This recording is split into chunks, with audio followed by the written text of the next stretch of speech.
Assalamualaikum warahmatullahi wabarakatuh.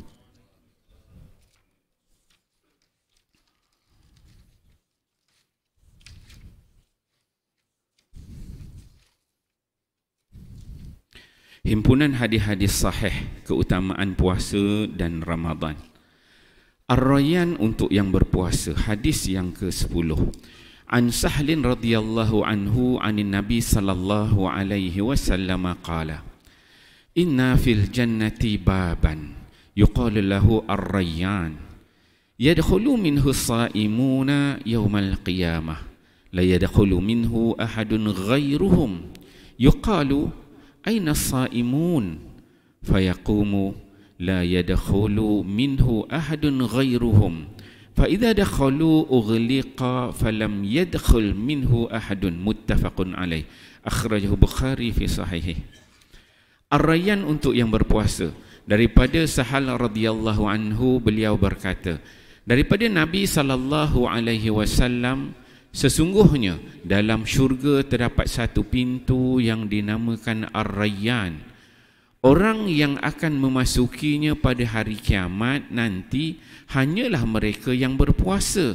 Tiada sesiapa pun yang layak memasukinya selain daripada mereka.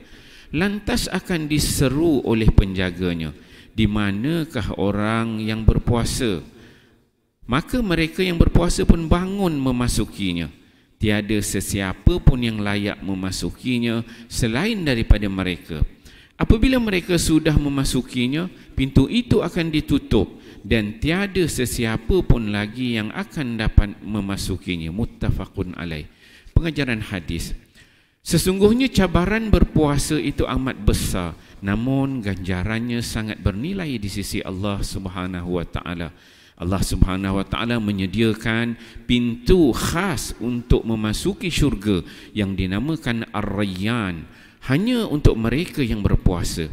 Malaikat yang menjaga pintu tersebut akan menyeru dan memanggil orang yang berpuasa untuk memasuki syurga melaluinya. Perkataan Ar-Rayyan berasal dari kalimah Ar-Ray.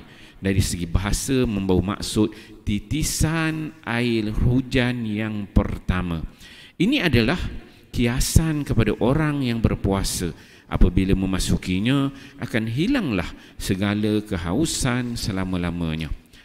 Hadis ke-11. An Abi Hurairah radhiyallahu anhu anna Rasulullah sallallahu alaihi wasallam qala: Man anfaqa zawjaini fi sabilillah nudiya min abwabil jannah. Ya Abdullah, hadza khairun. Faman kana min ahli salati du'iya min babis salah.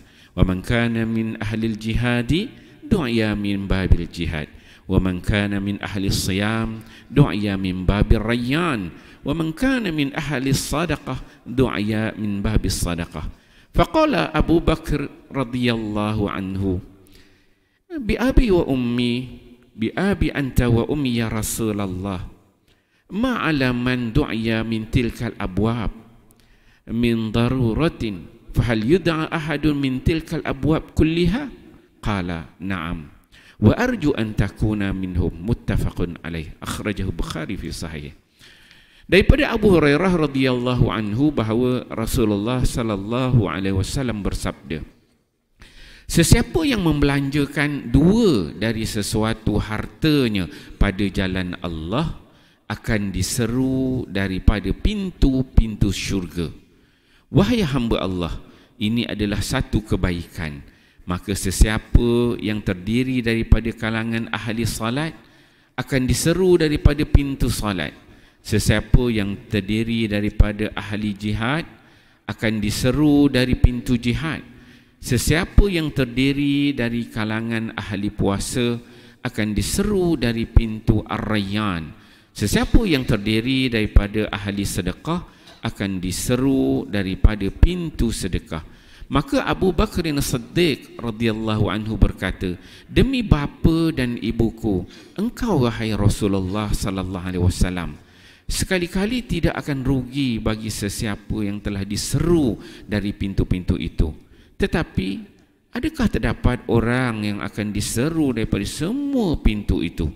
Baginda sallallahu alaihi wasallam menjawab, "Ya, aku berharap agar engkau termasuk dalam kalangan mereka." Muttafaqun alaih.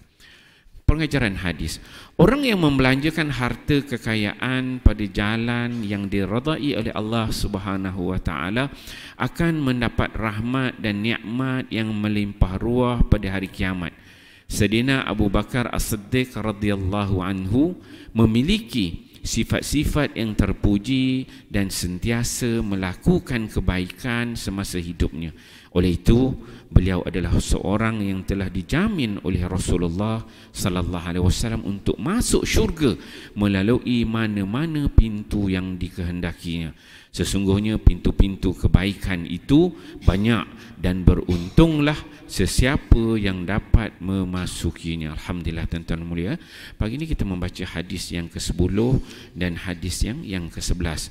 Dua hadis yang membicarakan tentang kelebihan Ramadan dan puasa. Hadis yang ke-10, hadis yang membicarakan tentang Nabi sallallahu alaihi wasallam menceritakan bahawa di dalam syurga Allah Subhanahu wa taala itu ada satu pintu yang mana pintunya disebut sebagai pintu Ar-Rayyan.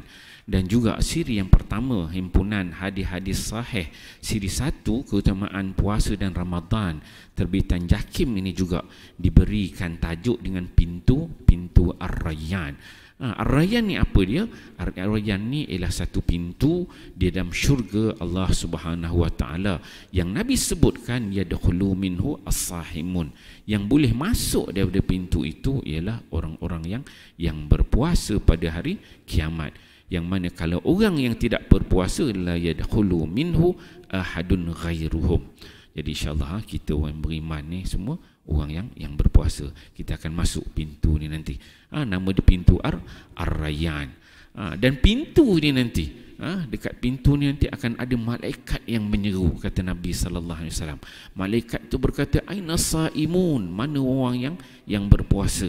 "Aina saimun?"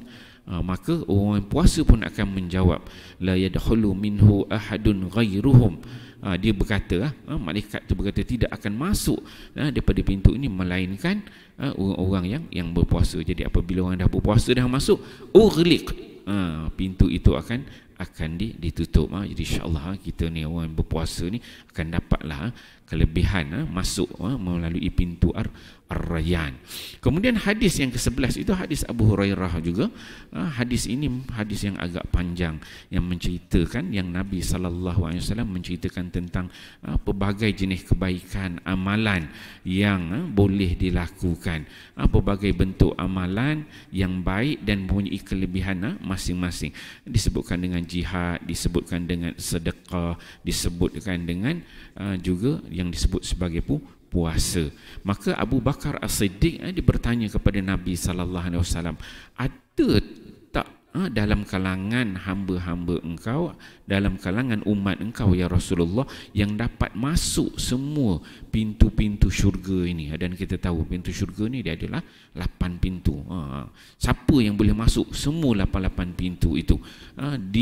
Diseru, maksudnya pintu-pintu syurga tu akan menyeru orang-orang yang layak untuk memasukinya. Abu Bakar ditanya kepada Nabi, maka Nabi sallallahu alaihi wasallam menjawab, aku mengharapkan supaya engkau wahai Abu Bakar dapat memasuki ke 8 pintu. Diseru oleh 8 pintu itu untuk memasuki syurganya. Jadi dalam hadis ini juga disebut yang salah satunya pintu Ar-Rayyan. Jadi insya-Allah tuan-tuan mulia, bila kita baca hadis ni kita dapat kefahaman bahawa ada satu pintu yang Allah Subhanahu wa taala cipta khusus bagi kita lah dalam yang berpuasa ini. Semoga kita sama-sama akan dapat nikmat masuk pintu. Kita bila kita baca hadis ni, kita bayangkan dalam syurga tu ada satu pintu, nama pintu Ar-Rayyan. Kita masuk ada apa ya? Masuk keluar tu je lah kan. Kita tak appreciate sangat dia punya kelebihan. Tapi insya-Allah hari akhirat nanti bila time tu kita masuk, kita inilah yang imam sebut dulu pintu Ar-Rayyan. Bila masuk nikmat apa pada pintu tu, nanti kita akan tengok sama-sama. Saya nak cerita pun tak tahu, tak masuk je. Kalau masuk boleh cerita. Wallahu alam. Insya-Allah kita fahami amal dan sampaikan. Wallahu alam. Subhanakallahumma wa bihamdika asyhadu an la ilaha illa anta astaghfiruka wa atubu ilaik.